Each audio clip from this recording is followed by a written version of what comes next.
दिल्ली विधानसभा चुनाव की तस्वीर अब पूरी तरह से साफ हो चुकी है। इस चुनाव में सूबे की 70 विधानसभा सीटों पर 699 उम्मीदवार अपनी किस्मत आजमा रहे हैं, जिसमें सबसे ज्यादा कैंडिडेट नई दिल्ली की सीट पर प्रचलित है। जी हां, आम आदमी पार्टी के संयोजक और पूर्व सीएम अरविंद केजरीवाल के खिलाफ नई दिल्ली सीट से 22 उम्मीदवार मैदान में हैं। ऐसे में राजधानी में सबसे बड़ी जंग केजरीवाल की नई दिल्ली की सीट पर लड़ी जा रही है, जबकि कस्तूरबा नगर और पटेल नगर की सीट पर 5-5 प्रत्याशी मैदान में हैं। नई दिल्ली की सीट पर कांग्रेस ने संदीप दीक्षित और बीजेपी ने प्रवेश वर्मा को उतारकर अरविंद केजरीवाल के खिलाफ जबरदस्त घेराबंदी कर दी है। ऐसे में अरविंद केजरीवाल वैसे ही सियासी चक्रव्यूह में फंसे हुए नजर आ रहे हैं, जैसे महाभारत में अभिमन्यु नजर आते थे।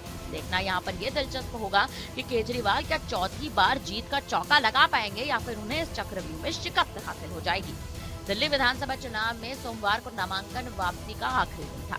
आंकड़ों की बात की जाए तो दिल्ली चुनाव में 20 उम्मीदवारों का नाम वापस लेने के बाद अब दिल्ली में 699 प्रत्याशी बचे हैं, लेकिन 70 विधानसभा सीटों पर नामांकन प्रक्रिया के दौरान कुल 1522 लोगों ने ही पर्चे भरे थे, लेकिन फॉर्म में कमी और पर्याप्त दस्तावेजों के अभाव के चलते 803 लोगों के नामांकन रिजेक्ट भी कर दिए गए। इसके बाद बचे कुल 719 प्रत्याशी में से 20 लोगों ने सोमवार को अपना नामांकन वापस ले लिया। बता दें कि इस चुनाव में करीबन 699 प्रत्याशी आजमा रहे अपनी किस्मत को। केंद्र शासित प्रदेश दिल्ली में विधानसभा बहाल होने के बाद पहली बार 1953 में चुनाव हुए हैं। 1953 में आपको बता दें करीबन 1300 प्रत्याशी उतरे थे, जबकि अब तक के इतिहास में सबसे ज्यादा बताए जाते हैं।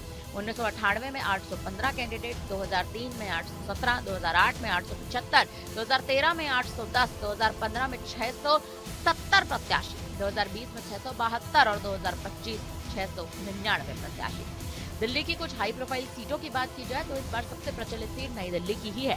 नई दिल्ली विधानसभा सीट से अरविंद केजरीवाल के खिलाफ बीजेपी से पूर्व सीएम साहिब सिंह वर्मा के बेटे प्रवेश वर्मा है। कांग्रेस की ओर से पूर्व सीएम शीला दीक्षित के बेटे संदीप दीक्षित चुनाव लड़ रहे हैं। इसके अलावा अरविंद केजरीवाल के सामने 23 प्रत्याशियों में 4 महिला प्रत्याशी भी इस बार अपनी किस्मत आजमा रही है। बसपा से वीरेंद्र इस बार चुनाव लड़ रहे हैं, तो भारतीय लिबरल पार्टी से डॉक्टर मनीष कुमार रायजादा इस बार दाल ठोक रहे हैं।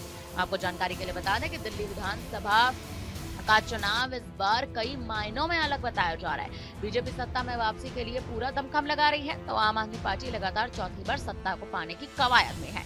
कांग्रेस अपने खोए हुए जनाधार को पाने के लिए पूरी ताकत लगा रही है। कांग्रेस और आम आदमी पार्टी सभी 70 विधानसभा सीटों पर चुनाव लड़ रही है, जबकि बीजेपी 68 सीटों पर अपने उम्मीदवार उतार रही है और 2 सीटों पर उसके सहयोगी चुनाव लड़ रहे हैं। एक सीट पर जेडीयू और एक सीट पर चिराग पासवान की एलजेपी।